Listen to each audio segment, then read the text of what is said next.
Cowboy Nation, what a game, what a game.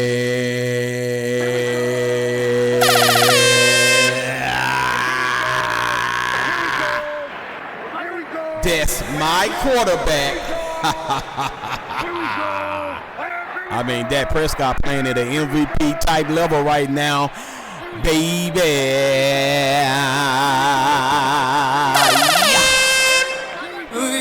Did you see what George Pickens did? Did you see that catch by my boy, Jalen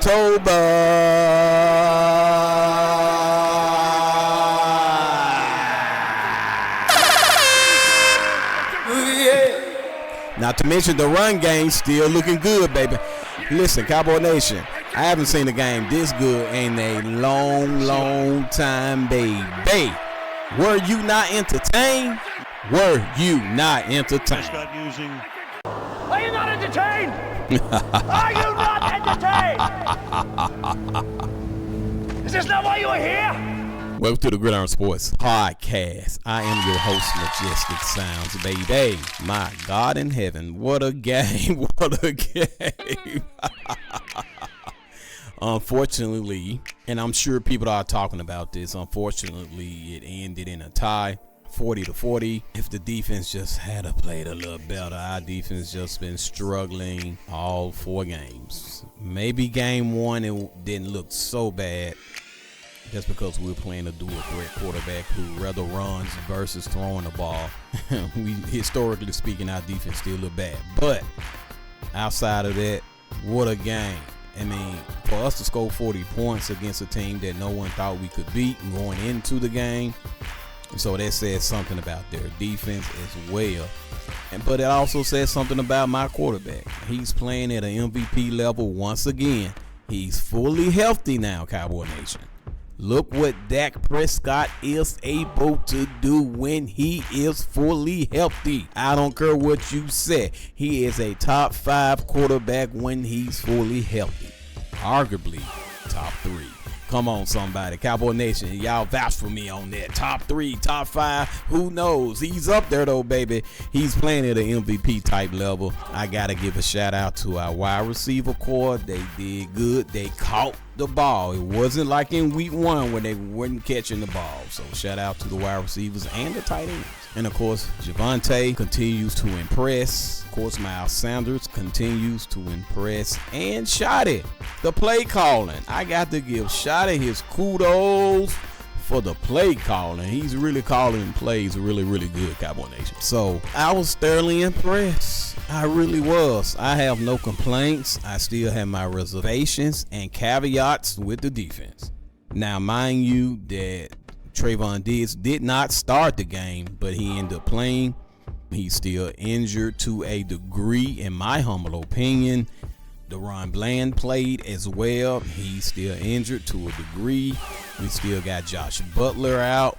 And then Malik Hooker hurt his foot. I don't know if it's some type of toe injury or what's going on with that. Hopefully he's fine. Nothing major. I don't think it's nothing major. He was able to get off the field under his own power. So obviously it shouldn't be anything major, Cowboy Nation. So that's great. And so Wanye Thomas is probably going to start next week until Malik Hookers get back. So we got Malik Hooker, we got the rookie, he's sophomore now, 2nd-year player, Kalen Carson, injured. Let's see who else we got out in the secondary. And of course the draft pick, Siobhan Revel. Our secondary is struggling to stay healthy right now. So with that being said, I do want to give a shout out to the defense. Even though our secondary is depleted, we were able to force a couple of punts. We finally got a sack, a strip sack. Finally. Somebody help me say finally.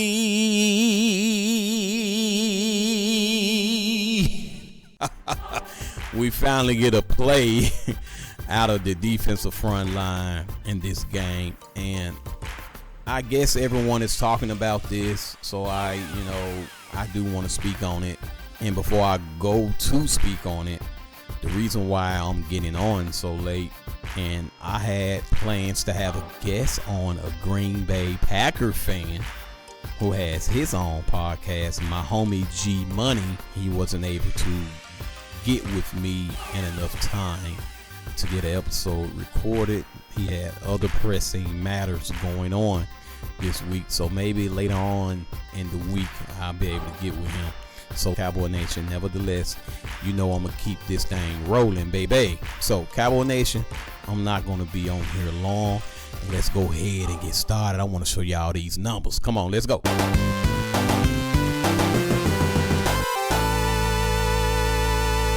All right, Cowboy Nation, let's look into the numbers. My quarterback, Dak Prescott. He attempted 40 passes. I'm cool with that. When you in a shootout, you do have to pass the ball more frequently than probably what you want to. You want to kind of keep it around 30 attempts, 35 attempts if you can. But look at this, 31 of 40. What else can you ask for? That's about 80% of his passes were completed. 31 of 40. And then he threw the ball for 319 yards with 3 touchdowns, no interceptions, baby. I mean, Dak played his butt off all game long. So shout out to my quarterback, Dak Prescott. And of course, Javonte Williams continued to impress us. 20 carries for 85 yards. That's 4.2. He averaged per carry with a touchdown. I love the play calling in the red zone. Historically speaking, from last year, we were not good in the red zone. But now we are. We should be in the top 10. I have to go look at the numbers of what we're doing in the red zone. But big shout out to Javonte Williams for what he was able to do this past Sunday night. Ryan Flo carried the ball one time for 12 yards. Miles Sanders carried the ball twice for 8 yards, 4.0 per carry. Then Hunter Luepke carried one time for 6. So I like what Shotty is bringing to the table. We don't have this old, outdated offense that Mike McCarthy, under the Mike McCarthy administration, what he was able to do with the play calling, it was horrible. Even when Dak Prescott was healthy, or at least semi-healthy, and what he was able to do under Mike McCarthy last year was pretty much non-existent. We had so many problems, and I get it. When you have a young offensive line, your play calling does shrink. It does shrink. You can't call as many plays as you would desire because of the youth of the offensive line. But nevertheless, Mike McCarthy is no longer with us, and when he was, his play calling was suspect.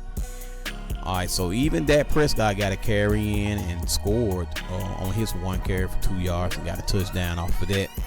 Named George Pickens, baby, had the game of his life thus far as a Dallas Cowboy. 8 catches, 134 yards, 16.8 per catch with 2 touchdowns. And my guy Jay Toll, all of y'all talking about let's trade him, let's see what we can get. Nah, baby, did you see that catch though? Did you see that catch by my guy Jalen Tolbert? And I ain't sneezing at the catch by George Pickens, but I thought that ball was going out of bounds. First of all, Dak had to get away from Michael Parsons to even get the pass off to Jalen Tolbert to throw it anywhere in his direction, and the ball traveled 45 yards in the air before he even got to Jalen Tolbert, and he was able to corral himself, and somebody said walk the tightrope like a ballerina and catch the ball and remain in bounds. Got both feet down inbound. So phenomenal job by my guy Jay Toll, JT, as Dak Prescott called him. 4 catches, 61 yards, 15.2 per catch. And then Jay Ferguson, he just got paid, baby. So you know he's going to have a lot of targets. 7 catches for 40 yards, 5.7 average per catch with a touchdown. Covante Turpin got in the midst with 3 catches, 30 yards, 10 yards per catch. Miles Sanders, the running back, got involved with 2 catches. 17 yards, 8.5. And then we got Javonte, 3 catches, 15 yards, 5.0. Flanoy, our guy, 2 catches, 14 yards. Both of them was for first downs, if I'm not mistaken. 7 per catch. Luke Schoonmaker got involved. And so we just had a phenomenal offensive game. And again, we did generate a sack here. I'm going to go down here and see who got this sack for us. I believe it was Houston who got this sack. Do I see his name on here? Yes, James Houston. He's the one who got the sack for us, the strip sack that is. So we were able to capitalize off of this fumble recovery. And offensively speaking, we did have a good game, and the defense did come up with at least one play for us. And then when you look at the team stats, things are pretty much even. The total yards are pretty much even. Passing yards are pretty much even. The rushing yards, they edged us a little bit with 164 versus 117. Yards per play, we edged them a little bit, 6.5 versus 6.2. We do have to get better on third down. We do have to get better. We did good on first downs. Getting first downs were no problem. We was getting most of our first downs on second down, but our third down efficiency is still not good yet. But if we get in first downs on second down, it doesn't really matter. At this point, it's not detrimental. And of course, fourth down efficiency is good. We was 1 for 1, as well as Green Bay 1 for 1 total plays. They had 79 and we had 67 total plays. We allowed 1 sack. They allowed 1 sack. They punt the ball twice. We punt the ball 4 times. They had 7 penalties for 53 yards, and we had way too many penalties. 11 penalties for 95 yards. But the good part down here, I like, we did not fumble, nor did we have interceptions. So if we continue at this rate, having no turnovers, we have a greater chance on beating anybody, because Dak is playing out of his mind right now. Just look at all 4 games. He's playing out of his mind. And again, long as Dak is healthy and he got somebody to throw to, and he has a running game he can play action off of, and he's able to pull the ball down and run it himself, we got a greater chance to win, Cowboy Nation. So I'm looking at the time of possession. It was pretty much the same. They had 35.33. We was 34.27. It's pretty much essentially the same. So Cowboy Nation, I am thoroughly impressed with what I saw. What I don't understand is why the NFL have decided to let games end in a tie. Don't really understand why that's going on. I'm sure people will be talking about it. I don't know if it's going to be brought up in NFL meetings that something got to be done about ties. Maybe we can have a double overtime, or maybe they can change the rules to the current overtime. So I don't know what they're going to do about that, but games ending in a tie is really not cool when you think about it. Like, okay, nobody won the game, then what is the point of playing the game? As the famous coach said, you play to win the game. Now, I'm not giving Jerry Jones a pass, but the players and the coaches are making Jerry Jones look good. That's all I can say, because our defense still not looking up to par. Now, they looked a little better, and I do want to give them a little grace because we are still slick injured in the linebacker room and the safety room, and of course the cornerback room. So I do give them a little leeway, but for the most part, we are unhealthy, Cowboy Nation. And I'm going to harp on this all year long. No way we was anywhere remotely close to being able to afford to get rid of Michael Parsons. No.